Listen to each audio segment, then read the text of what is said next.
Binge the full week of The Ray Taylor Show ad-free over at inspireddisorder.com/plus. This is The Ray Taylor Show. The Midnight Club, Season 1, Episode 5, See You Later, is the episode of the show, the Netflix original series, The Midnight Club, that I will be talking about and spoiling and breaking down. So if you do not want to be spoiled on this episode, I highly recommend checking out the episode first and then coming back. If you don't mind being spoiled, welcome. In this episode, it is going to be a story by Amesh, which I'll talk about at the end of the episode. Obviously, usually whoever tells the story, also a big aspect of the episode will be finding out a little bit more about Amesh and his character. We're also still on the journey with Ilonka. In the last episode, she found the diary in the library, so we get to dig into what is in that diary. Also, it is Amesh's death day. There's a death day celebration for Amesh. And we also get to learn a little bit more about Natsuki's character. We get to see a little bit more about the Sherry's character. We get to see what she's all about a little bit more in this episode. Obviously, we get to find out what happened to Anya in the end of the last episode. Kevin and Ilonka went back to their room, to Ilonka and Anya's room, to find Ilonka's chair tipped over. Assuming Ilonka tipped over as well, we saw like a foot or a hand or something like that, but something had happened in that room when they found the book. And also, we just get a little bit more on more info on the overall story of what's going on with Brightcliffe. And also, we get to hear some of the theories that these kids have about Dr. Stanton and why she's doing it and just what they think about her a little bit. So with all that said, let's get into this episode. As I said, last episode ended with Ilonka and Kevin discovering Anya tipped over her chair, her wheelchair tipped over in her room. And this episode starts with Ilonka giving Anya CPR and basically saving her. Finding out she goes to, when she wakes up, Anya is freaked out because of the shadow that she had seen. She sees that shadow again and she gets freaked out. Of course, last episode, when she got back to her room, all pilled up, been hiding morphine pills, dozing off during the story, barely making it back to her room, getting freaked out when she crashed near the recovery room. When she got back to her room, she saw her shadow that was cast on the wall stand up and then morph into a bit more of a monstrous type of a creature and reach out to grab her. She freaked out, tipped over, and when she wakes up after being saved by Ilonka, she sees that shadow still and freaks out some more. We see Ilonka in Dr. Stanton's office where she finds out that Anya had a DNR, a do not resuscitate, and as Ilonka is a very by-the-book person, she wants to do things and respect people and be respected, and she's, kind of feels like she should have known about the DNR. Stanton clarifies that does not mean she should not receive treatment, which is what Ilonka provided her, giving her CPR, reviving her from passing out, as it were. Later on, Ilonka apologizes to Anya while Anya is in bed recovering, saying she didn't know that what her wishes were, not to be revived. But it is true. There's a fine line in DNR between like somebody receiving life-saving treatment in order to like being stuck on a ventilator, and being brain dead is something generally what a DNR prevents from happening, right? If you were to die, it's to prevent people from giving you, at least my extensive research in watching the TV show ER. Okay, that's where my medical experience, my medical degree comes from. And it was from her ODing. It was from her, Anya, sneaking the pills and ODing. Later on, we find out more about Anya. She opens up to Ilonka, and we find out that she's had drug problems in the past. Obviously, Anya's story about the ballerina who ended up splitting into two people shows she could experience what party life is like, what normal, quote unquote, normal life is like, ended up spiraling out of control. And as we've seen, the stories that these kids tell are very similar to the stories that these kids come from. Similarly with Kevin's story, having to live up to this ideal of his parents being put on a pedestal, being this perfect kid. We get to find out the subtext of these stories that they tell. We get to find out a little bit more of these people. So Ilonka apologizes to Anya. She asks her about the shadow, and as most people in this in Brightcliffe do, she just passes it off as being high. Oh, I was high. I was just seeing things because I was high, which is like, you know, on some level there is a level of denial that they have, you know, trying to justify and rationalize seeing things that seem very fantastical, seeing these shadows come to life. But generally, when you're high on things, you're not necessarily hallucinating. Obviously, I've never taken morphine, but it's not a drug that I've heard of being a hallucinogen.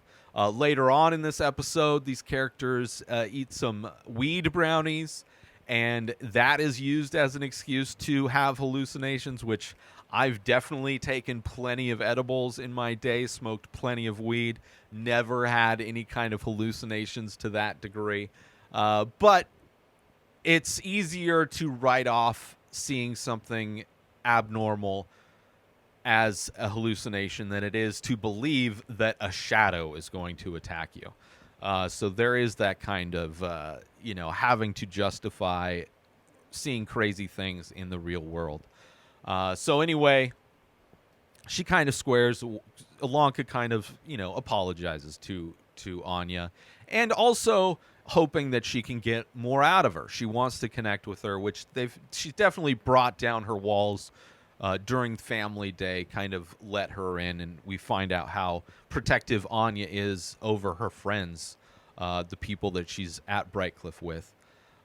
And then, of course, at the end of last episode, not only was Anya ODing, being scared into a comatose state from a shadow attacking her, but also Kevin and Anya found out what that number was in Julia Jane's drawings, found out that it was a Dewey Decimal Code. They found the book, which is a diary from Paragon days, the cult that existed in Brightcliffe before Brightcliffe was a hospice, well before it was a hospice. And we get a little bit of a history of the Paragon. Her digging into this diary, which was written by Athena, which is a 16-year-old. We find out that cults were very big in the 20s and 30s, and particularly huge in the 40s, which is the decade that the Paragon was kind of in its heyday as well. She discusses these different cults that existed in that time and how Paragon had the most tragic events happen to it. Athena, 16-year-old, was able to escape the cult, but we find out that in 1931, her mom, Regina, changed her name to Aceso, which is one of these goddesses, these 5 sisters of health. And she changed her name to Aceso. She started this like holistic health retreat place, right? Getting into that new age wellness type of thing. And of course that kind of going into cult behavior, which you can see today. There are definitely people who own supplement companies who in many ways act as cult leaders who believe in things that aren't recommended or believed by mainstream science. They push pseudoscience ideas quite regularly, directly profiting off of pushing those ideas. selling supplements to those people. There are definitely, in the year 2022, a whole 100 years later, still these kind of new versions of cults. And they just have podcasts now instead of meeting in a secret basement. But in the 1930s, Regina, a.k.a. Aceso, started the Paragon, which at first was just, this holistic New Age wellness stuff. Later changed her name. She got into the symbol of the hourglass, got it tattooed, because the idea of the hourglass is that you can keep turning it over, that it's almost like immortality. Like in most cases, people, when their sand runs out in their hourglass, that is the end of their life. But Aceso had the idea of trying to turn that hourglass over and extend life. Because she had lost not only her husband to disease, I forget which one it was, but she also lost her son. I believe the son was to polio. I think maybe it was her husband died of pneumonia, I think. Son of polio. So because of that, that's how she got into the wellness thing. And Athena, her daughter, was starting to see her mom lose her mind, going down a path in which she's potentially going to be losing her mom as her mom gets deeper and deeper into this cult stuff. She also, Ilonka describes the 5 different sisters. I was going to talk about that, all of their names and what their names mean, but they are very health related, like recovery, like wellness, like all of these things, cleanliness, all of that stuff. Pretty interesting. Which apparently those similar ideas, those goddesses exist in other cultures in time as well, just with different names.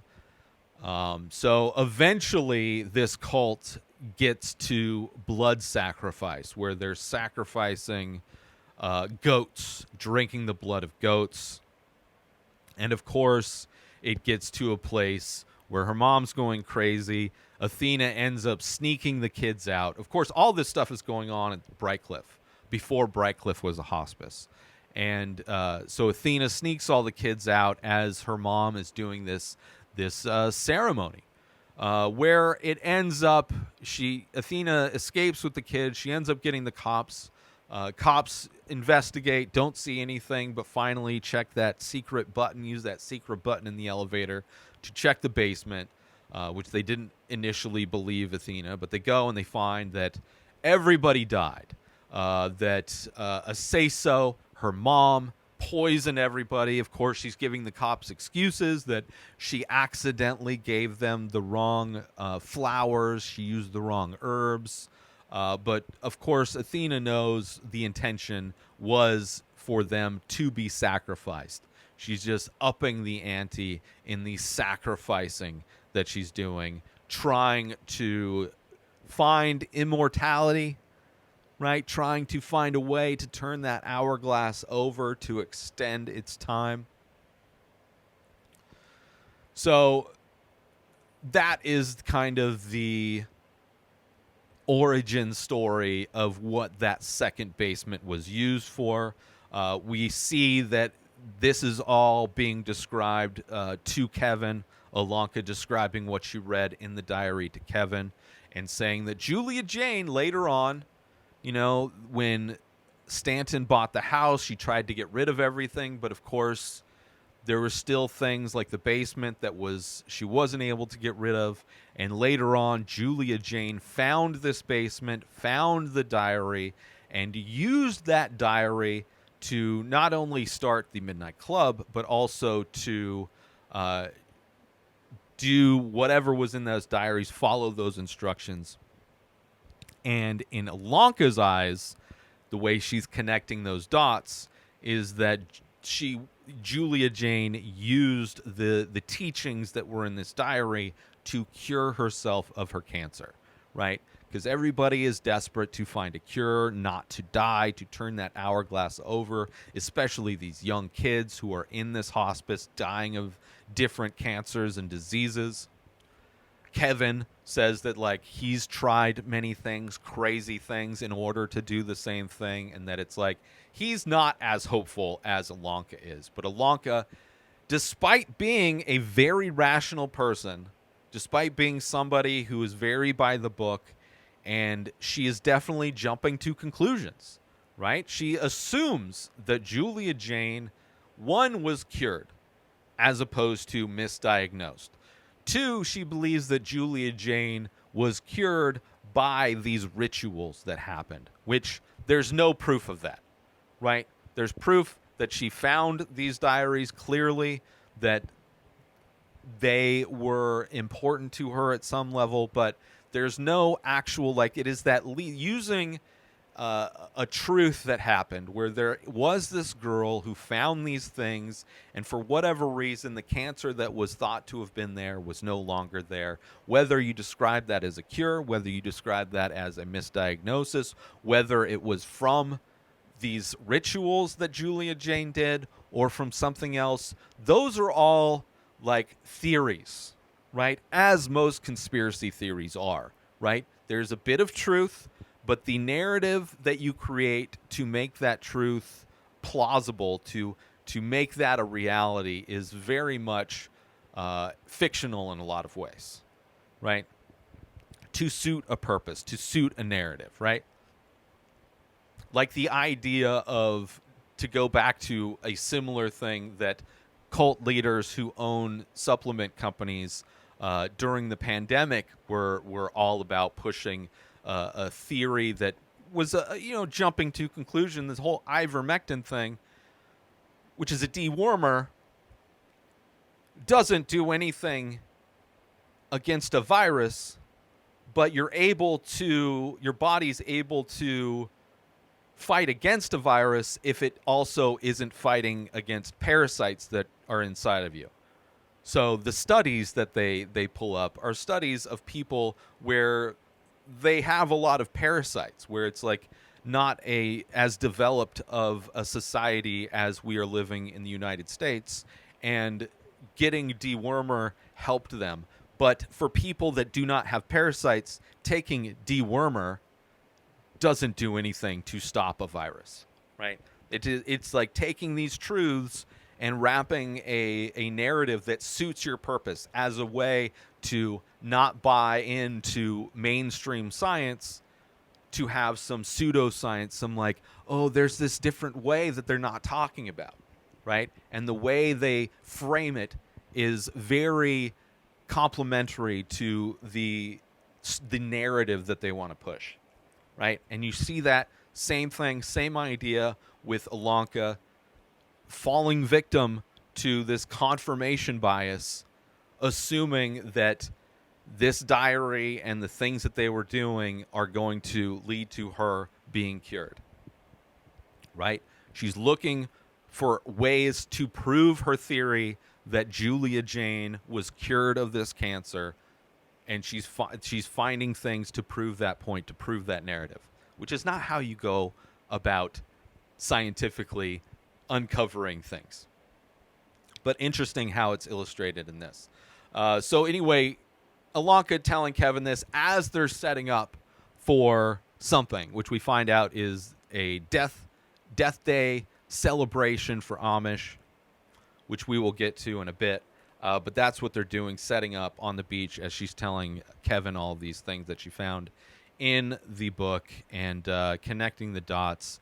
And she thinks she's figuring out a way to heal herself, which is like tragic to see somebody have false hope in that way, right? To believe so strongly, especially somebody like Ilonka, who's so rational and so intelligent, how easy it is. I mean, that's why you see intelligent people fall victim to conspiracy theories, right? Because they want the theory, they want that specific narrative to exist. They find all of the ways that support their bias. We also get to see in this episode how amazing Sherry is, right? Sherry doesn't really participate. When they're making the cranes, she's in the back playing her music, not participating. She has yet to tell a story during club. Meanwhile, she is known as a pathological liar.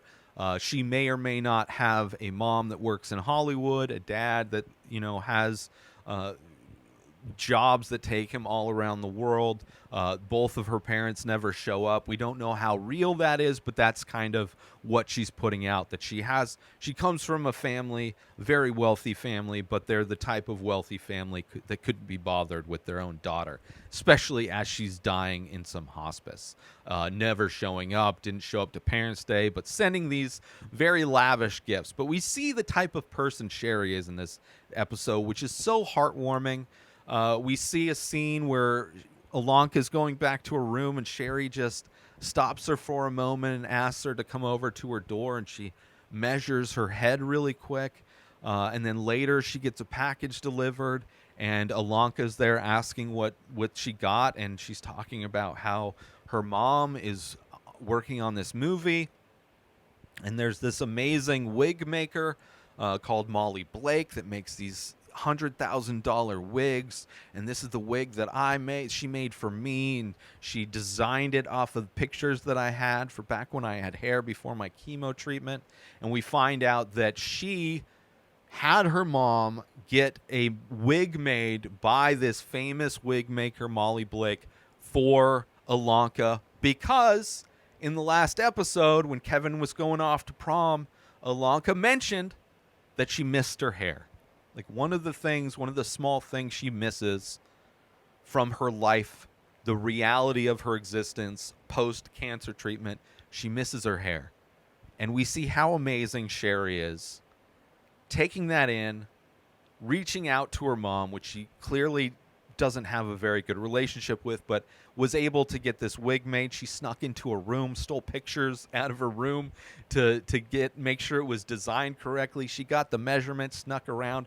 Beautiful moment. Like we see, I love all of these characters. There are no characters in this show so far that I don't like, right? The only one that's kind of had little kind of edge to them is Anya, but I love Anya. She's hilarious. She's amazing. And she's, tough exterior, but soft on the inside, right?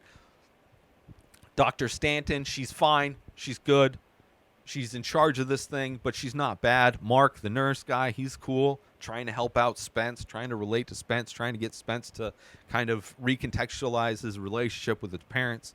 Everybody's amazing. Even, Sherry, who is kind of taken herself out of the group, participating in the group in a lot of ways, but still is doing these very heartfelt things for the people, right?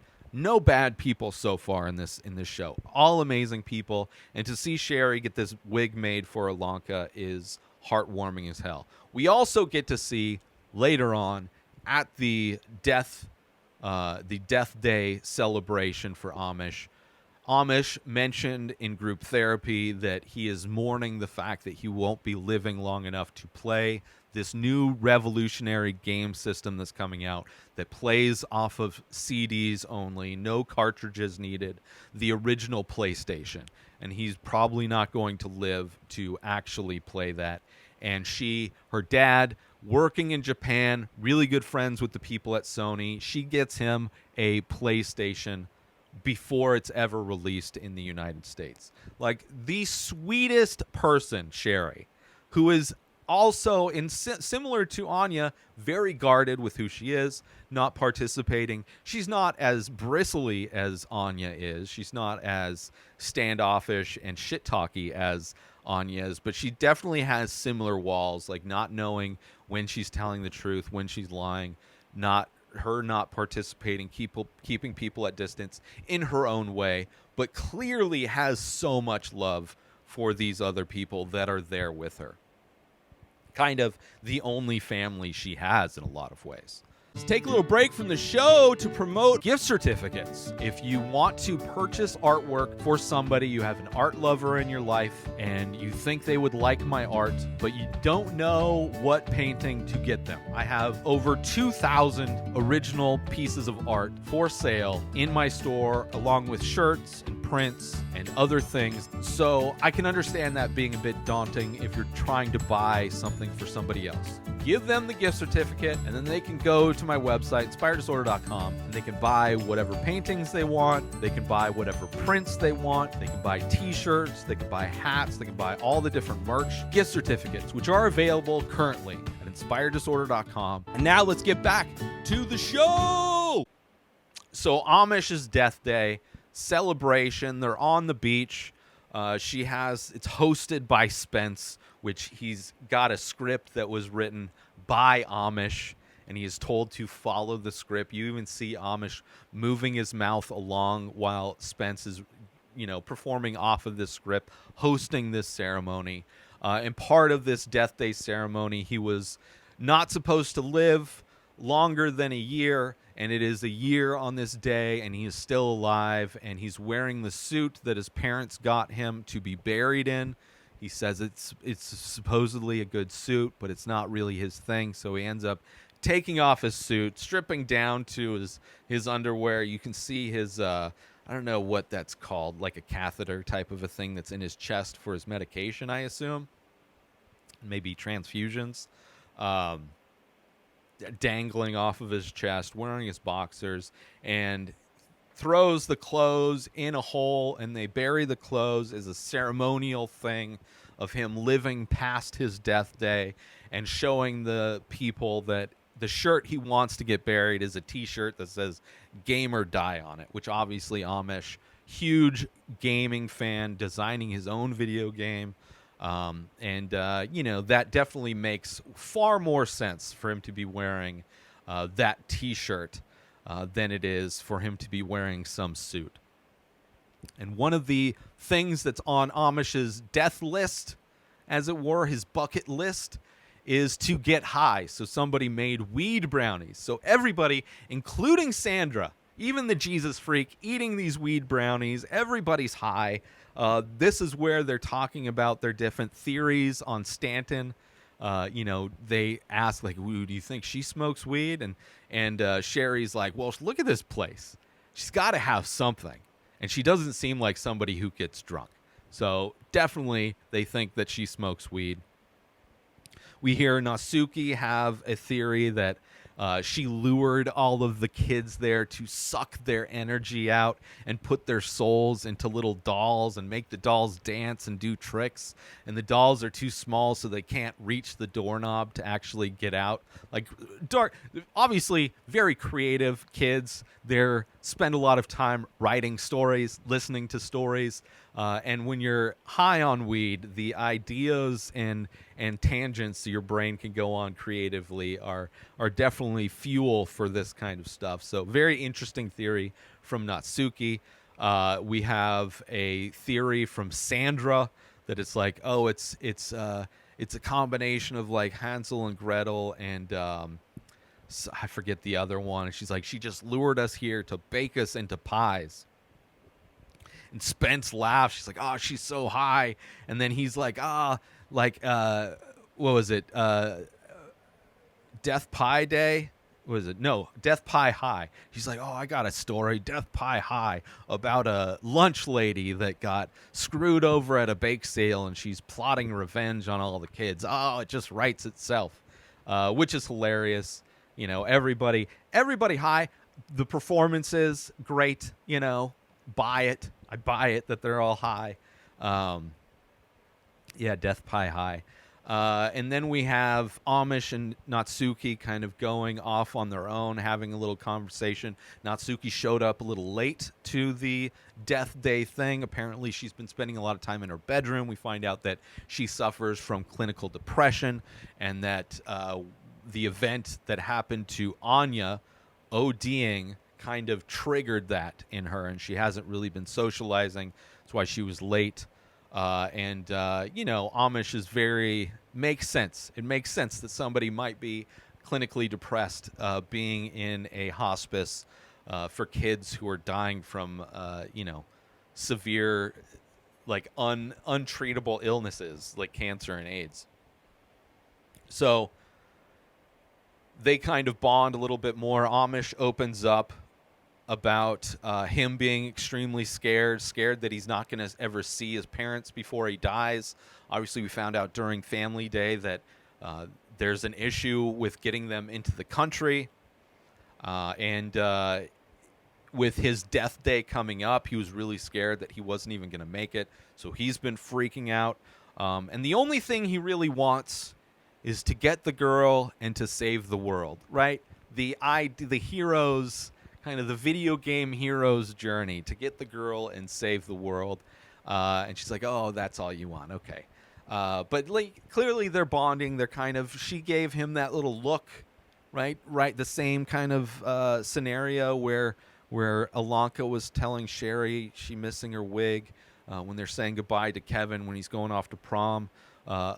Natsuki gave Amish a little look, right? And Spence told him to just like play it cool. You don't know what that means. And so there's clearly a connection between the two of them as they kind of bond in their own little group away from everybody else. Later on, Ilonka back in her room. Obviously, Anya didn't join them for the thing. She's still recovering from her overdose. She's in her bed sleeping. Ilonka sitting at her desk in her room, praying for the devil weed brownie to get out of her system, which, you know, I appreciate that this show doesn't necessarily show the time span. Usually shows and movies will act like edibles kick in immediately when in reality it takes anywhere from 30 to 60 minutes. But then the high lasts hours. And if it's a lot, it could easily last a day. But she's at her desk, hoping the things, trying to do some more studying of this diary. She looks over and she sees the old lady. She has another vision of the old lady. Now she's standing over Anya while she's in bed. The old lady leaves. As she leaves the room, she is now back in the old-timey Brightcliffe with the old-timey music and the old-timey kind of vintage film look as she's following this old lady vision. Down the hallway, you see the old lady goes out the front door, and Ilonka follows her out the front door. But as soon as she walks through the door, she finds that Ilonka is now in the library. So she's not outside; she's in the library, and she sees in the distance a blurry figure, and she walks to the figure and sees the figure turn around, and then she snaps awake, and that figure is now Kevin. So kind of again. He's always there when she snaps out. Now, there's been times where it was the old lady kind of turning into Kevin. This time it's the old lady leading her to the library. She asks Kevin why he's there. He's like, oh, well, it's midnight, and that's kind of the club. I don't know if you know the name of the show, but we do a certain thing at a certain time, and that's what it is. So, some more visions from Ilonka, trying to see if other people, are seeing the same things. And then, so obviously, story, I'll get to what happens during Club in a second. After Club, Ilonka goes back to the bedroom, and she sees that Anya is trying to change her sheets, also giving her a hard time. It's like, mind your own fucking business kind of a thing. We find out that Ilonka's trying to help her out. We find out Anya peed the bed. That's why she's changing the sheets. Ilonka's like, just go take a bath. I'll take care of the sheets. And as she's doing that, Anya says that she killed her parents. And she's like, well, you do that thing. We'll take care of it, and then we'll talk about your parents. And then we find out more about Anya, that a lot of her story that she told was true. She was a ballerina. She came to the U.S. to go to this prestigious thing, and for whatever reason, she became rebellious. She became a horrible kid, going out, partying, and one night, her parents decided to go out and look for her, and while they were out driving around, their car hit a patch of black ice, killing them. And, of course, she blames herself for that because they were out looking for her. After that, she had a hard time. She got into heroin. Her friend who was in her story as well, was trying to help her out, trying to get her into rehabs, but she wouldn't go. She ended up throwing the statue, like in her story, at her friend, breaking the statue, one of the legs off the statue. Turns out shortly after that, she was diagnosed with bone cancer, whatever the thing was, and she ended up losing the same leg that the statue had lost, that had broken off the statue. So we find out that the main events, in many ways, from Anya's story that she told were real. Obviously, she didn't split it into two people, but clearly she rebelled against this life that she never got to live. She was always into ballet, and even given this opportunity, she squandered the opportunity and decided to instead rebel and do her own thing and party, and she got addicted, and it kind of everything fell apart, including losing her leg. And then they embrace Anya and Ilonka, and Anya's crying. She doesn't want to die, just so fearful of death, as they all are, and just like most people that are angry, that the anger is usually a dam that's holding back a flood of tears that once that dam gets broken, just cannot be controlled. And that's kind of where we're at with Anya emotionally at this point. Let's take a little break from the show to promote The Many Faces. That's right, I am also an artist. I do ink paintings on paper of abstract faces. A new face, a new painting gets released every single day over at inspireddisorder.com. So head on over to my website to purchase original artwork directly from the artist. Also, there are prints available for select images. Head on over to inspireddisorder.com, buy original art, buy prints if that's your jam, if you want 8x10 prints on high quality paper. Also, if you're looking to wear some art, there are shirts available with original artwork by myself. Select faces from The Many Faces are also available in t-shirt form. You go to inspireddisorder.com, you buy original artwork, you buy prints, you buy shirts. You're supporting an artist directly. And if you're the type of person that likes to invest in NFTs, there are also NFTs available for select faces. Go to inspireddisorder.com now. And now let's get back to the show. So now Midnight Club, obviously, Ilonka followed this old lady. She ends up showing up in the library just as club is about to start.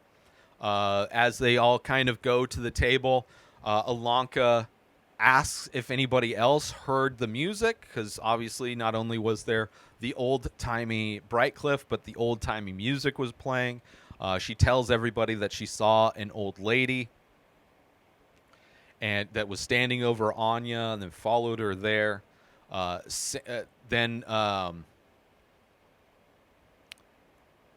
she says that Anya's probably not going to come, right? Because Anya was sleeping when she left the room. So she's probably not going to come. We shouldn't wait for her. They kind of talk about, oh, should we just cancel this thing? And we're like, no, we're going to do this. Spence brings up, she says, I saw this thing, brought me here, old-timey music. Kevin, as always, people, even Anya, we're still high. I'm still high. You're still high. So everything is written off as we're just high. It's the medications, the weed brownies, whatever. Then Spence brings up that he heard last episode. We saw this, never brought up in the last episode, that he heard his name being called out of the intercom of the recovery room.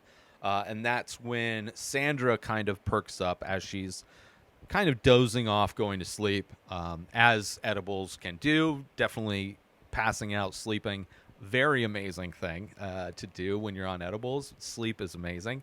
And she's kind of in between dozing off, and she perks up and says, maybe that's a sign. Maybe it's heaven. Maybe it's saying that there's a path to heaven, right? Because she's always, especially in the last episode, she was trying to push her religion on everybody after Tristan died. And so she's kind of using that, the fact that Spence heard his name on the loudspeaker, and that when they went in the room, Mark opened the door and nobody was in there. So she's trying to insist that it's, it's an angel trying to tell you that heaven exists.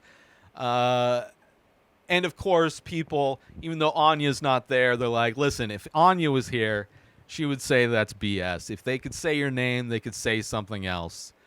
So they're still under the assumption that it's all bullshit, that it's not actually signs from former members trying to contact them from beyond. And then they ask, should we even do this? And Spence is like, yes, we're doing this. Amish, this is your day. You should be telling a story. And if you don't, he threatens to tell his death pie high story that he started to come up with at the death ceremony, or the death party. So Amish goes to tell the story, and he decides to make a little twist on the toast. So a little twist on the toast tonight. I want to toast to days. Thinking about the day that we've all had. The day that somebody told us that we were going to die. I want to toast to those days before and to those after. To those before, to those after. To these days now and to those days beyond. To these days now and to those days beyond. Seen or unseen, here but not here. Seen or unseen, here or not here. To all those days, all of them. So this story isn't your typical ghost story, as most of the kids tell stories, scary stories, but there are elements of this story that are scary to Amesh. In this story, Amesh is Luke. His character's name is Luke. He is a video gamer. He codes his own video games, and this is the day he's in a video game store, and this is the day he's got a crush on the girl who works at the cash register, whose name is Becky, played by Natsui. He's got a crush on her, and this is the day where he's going to ask her out. He's going to get up the courage to ask her out, but this is also the day where he destroys the world. And he goes to the cash register, throws the game down that he's been apparently, quote-unquote, looking at, but not really, just kind of trying to work up the courage. And sparks up a conversation. She says that she's into strategy games. It's like, oh, so am I. And she's like, well, the game you brought is not a strategy game. So clearly showing that the game was more of a prop just to help him break the ice. He mentions that he's actually a programmer, that he's programming a strategy game, and that he invites her to go see a movie with him. But she turns him down. She said, I just started going out with somebody. We just made it official, but she's flattered. So, different circumstances, maybe he would have gotten a different answer, but at least he got up the courage. As he goes to put the game back, he runs into this other guy, this older guy that's there, that introduces himself. He's like, hey, overheard, not trying to be creepy, just heard that you are designing a strategy game. My name is Vince, blah, blah, blah. And, of course, Luke knows who Vince is, because Vince is this hotshot video game developer. So he's like, what? Vince invites Luke over to check out the new game that he's working on. And, of course, Vince, no problem going to check out this legend and whatever game he's working on. So he goes over to this mansion that he's staying at, that they got him to help to live at, to finish his coding this game, which is called Decision. It's a battle strategy game, and he shows Luke, and Luke's like impressed with the graphics. Like, this is like next generation stuff. How did you do this? Whatever. He's like, why don't you sit down, you play, this is how you start it up. And then like this Matrix kind of music, like this Matrix-esque kind of techno music that's clearly inspired by, but not exactly the Matrix music, plays as it's a montage of Amesh playing this game and dying. It is a game where you try to save the world, but as stated at the beginning of the story, he ends up destroying the world in many different ways. This is a game that he finds to be way too hard, impossible game to play. It seems like more of a simulation than anything, that you have to factor in weather and climate and all these other things in order to, like, way too difficult. Not fun, way too real. And then Kara shows up, which is Vince's girlfriend, and she introduces herself. Kind of interesting. The way Kara talks is very similar to the way Miss Keene spoke in Midnight Mass, which was another show written by Mike Flanagan, who is the creator of this show. So I'm curious to know if this was a particular script or if her lines in particular were written by Mike Flanagan, because definitely like the way she speaks is very much like Miss Keene, which was kind of crazy. But she introduces, they meet each other, and apparently coming up is going to be a view of the space station floating ahead, and he knows exactly when, because of course he's genius. So they go outside. You hear that Luke is envious of Vince's life, this girl that he's got, this house. It's like his dream life. Vince is like living the life that Luke would love to live. That's like his dream come true life. And they're looking, setting up the telescope, and Kara was talking to Luke about the game, and he's like, yeah, it's way too difficult. Like, the fact that he knows when the space station coming over, is like, he knows, like, there's, after playing that game, it's like clearly he knows everything going on. And Vince offers, hey, it's like, you want to help me out, I'll split the money that I'm getting for this game with you if you help me out. And of course, like, oh yeah, okay, whatever millions of dollars you're getting paid, I will gladly help you fix this game that is my dream come true. And then Luke goes to the telescope to look at the space station, and his vision goes blurry, and he ends up passing out. And then as he's waking up, they give him water. Spence interrupts, and he's like, oh, of course, you're just going to drink the water that they would give you, kind of inferring that, like, the reason why he passed out was because of them. Like, clearly, it's like trying to call the twist, right? Trying to call out. It's like, oh, I see where this is going. But he's wrong. Luke passed out because he has a bad heart, and he tells, like, yeah, he always knew this. That's how he got into video games, because he knew he wasn't going to live the life where he's out playing sports and things like that. So he stayed inside, played video games. That's how he got into video games. That's why he's obsessed with designing his own video games, because of this weak heart that he has. And then we find out that Becky, the girl that works at the video game store, the boyfriend that she mentioned she just started dating, his name is Ray. And he's like super, super handsome, comes from a very wealthy, connected family. His dad's a politician. He's probably going to follow in his footsteps, and he's going to have this really nice life. So it makes sense. Of course, Becky would be into it. But also, we see a scene where Ray's going out to his nice car, Porsche. I'm not sure it's a Porsche, some kind of fancy car. And he's got a flat tire. And as he's looking at this flat tire, we see Kara come around the corner and flirt with him. It's like, hey, cutie, I got a jack if you need to fix your tire, right? So we're seeing a situation happening.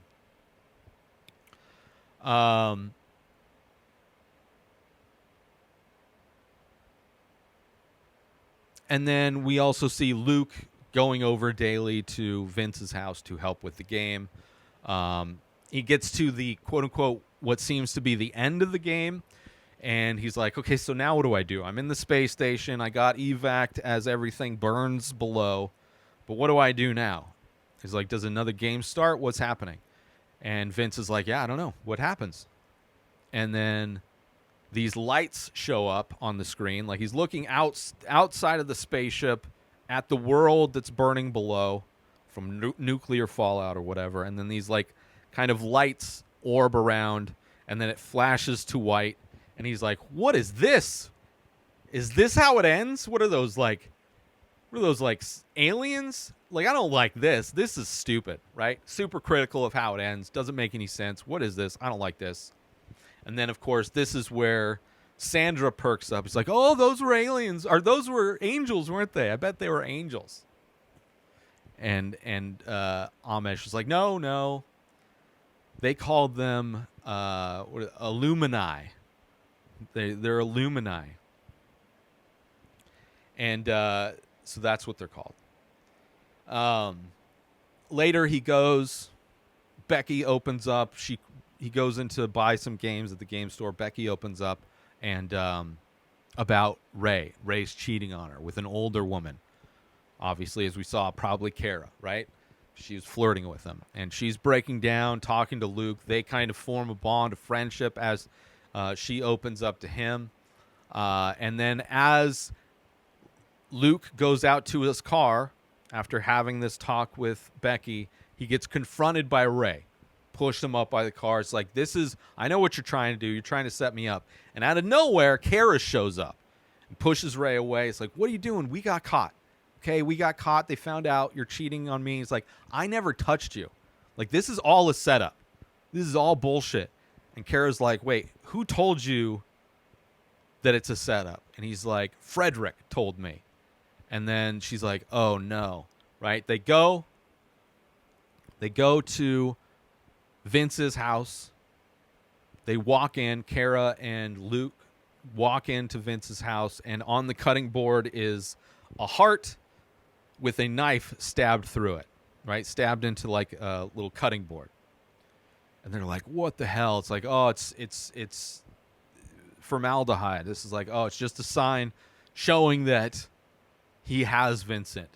And Luke's like, "What is going on? First, Ray's attacking me, and then he's telling me that you it's all a setup, that he's actually not, and that this guy, Frederick, told him everything."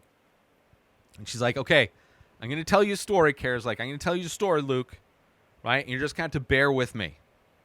All right? And she starts telling him the story. So this is a story within a story within a story of this episode, right? There are layers. This is many stories deep. This is the inception of stories. And Kara tells Luke this story about, there's this girl who met a boy, right? And this boy got into politics, got very well in politics, and this girl introduced her boyfriend to her friend who's into programming games. And this friend ended up programming a global defense system, right? As he gets elected to president, found a way to transfer all the nuclear things to the space station. Basically, in a lot of ways, describing the narrative of the video game, right? So turns out this friend that programmed this global defense system had a bad heart, died at 35, right? We know Vince, bad heart. Not Vince, Luke. Luke's got a bad heart. We saw him pass out. Died at 35 in this story. This girl's husband becomes president. There's going to be a nuclear war. He wants to drop bombs in order to stop the bombs, right? That's his idea. She convinces him not to. They end up evacuating to the space station just as the missiles from other countries were being launched.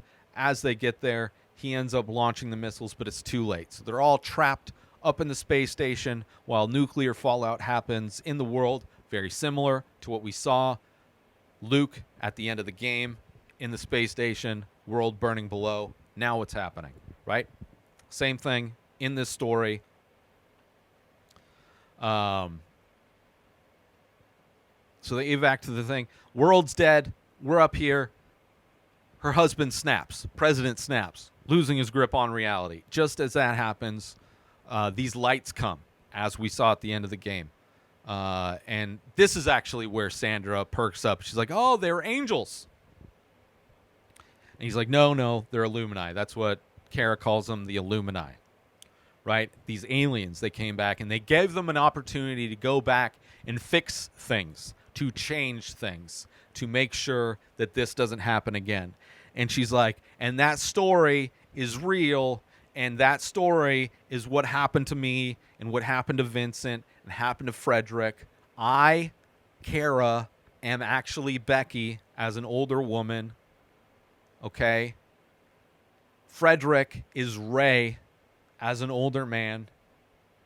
And Luke is like, what is that? Who's Vince? Vince is you. You are Vince. And he's like, but I died at 34. How did he get back? He's like, I don't know how it worked, but you came back too.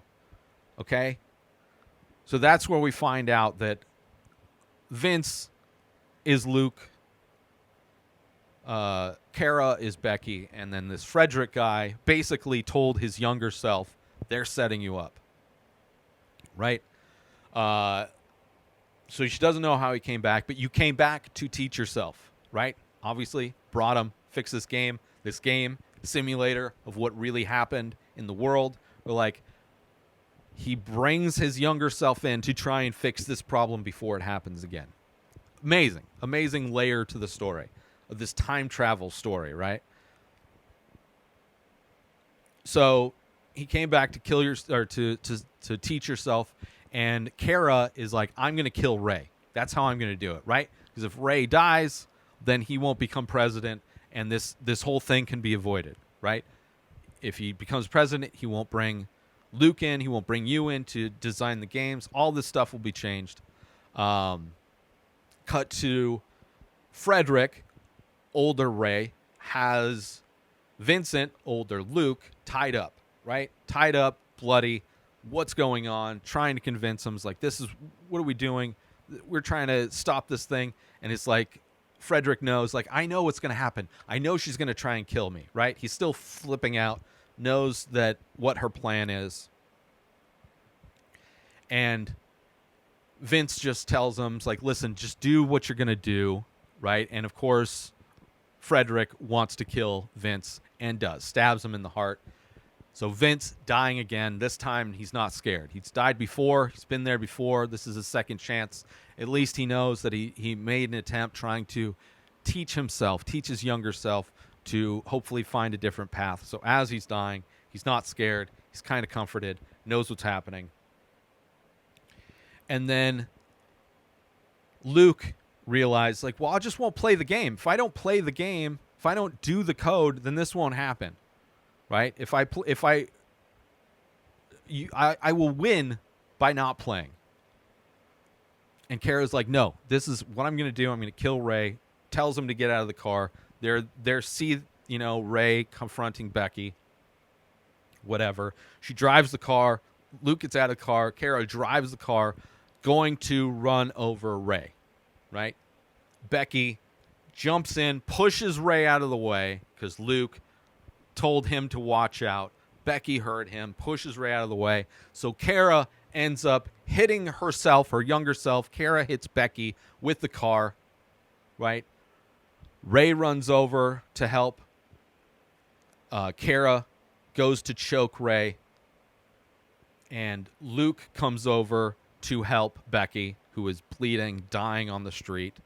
And as Becky dies, then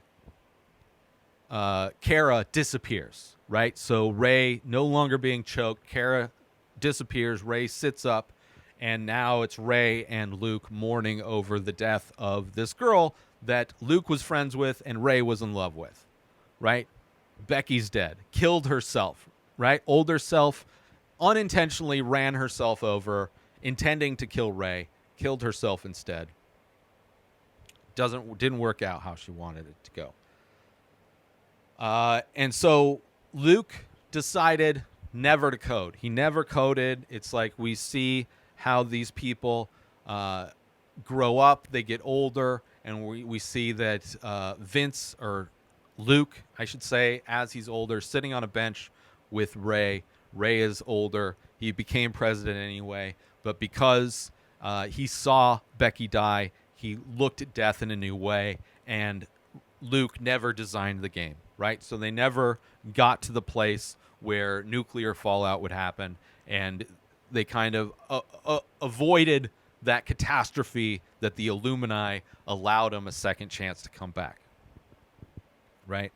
So Rey's changed, and Luke considers those lights that he saw to be angels, and that angels represent a second chance. And of course, Sandra, the angel porn freak, is sleeping, missed the whole thing. But it turns out that those were angels to give them a second chance. And the day after Luke's death day, when he's 34, the day after he was died in the first iteration of his existence, he is still alive, and he's looking up in through his telescope at the space station that doesn't have the nuclear warheads because he never wrote the thing. And it's just like this story that, like, oh, he was able to fix the thing, and he took care of his heart, and he took care of himself, and because of that, he's able to live past this day that he was initially killed. Right? Good story, all that. Sandra missed all of the angel porn, especially an angel story apparently that actually worked, whereas her stories didn't really work. But it's the best use of angels in the story. And that is the end of Amesh's story. Beautiful story. Love this story. The time travel aspect of it, all that. And then after the story, after Club, Amesh walks Natsuki back to her room. Natsuki, who played in his story, Natsuki was Becky. She doesn't like what happened to Becky. She's like, I didn't like that Becky killed herself and that you didn't get the girl, right? I thought you wanted the girl. And he's like, well, write what you know, right? And she's like, I don't like that. I don't like that she killed herself. I don't like that you didn't get the girl. And she gives Amesh a kiss. And that is how this episode ends. Well, that's how I am ending this episode, with Natsuki giving Amesh a kiss, which clearly has shown that she has a thing for him. Obviously, she's dealing with depression, but she likes the fact that, maybe in real life, maybe you will get the girl. I don't know about saving the world. That's some lofty goals for Amesh to have. But it seems as though with that kiss that he might actually get the girl. And it's sweet, Amesh and Natsuki. So that's this episode of The Midnight Club. Next week is episode 6, which is titled Witch. So we'll find out what happens in the next episode. We'll see who's telling the story. What's the story about that is told? The ghost that is made during Midnight Club in the next episode. So until then, this is to be continued. You're just going to have to live 1 week longer to find out what happens in the next episode. So stay alive. New episodes of The Ray Taylor Show come out every single day. Subscribe on YouTube and everywhere our podcasts are found. Binge the full week over at inspireddisorder.com/plus. Buy Ray Taylor Show merch over at inspireddisorder.com. And follow the show on Instagram at Ray Taylor Show. Have a wonderful day, everybody. Peace out! Today is the day where you wake up and you realize that everything that you've been dreaming about, everything that you've been wanting, every goal and wish and hope that you've ever had can become real. Dreams can come true. What you manifest in your mind, you can bring to reality.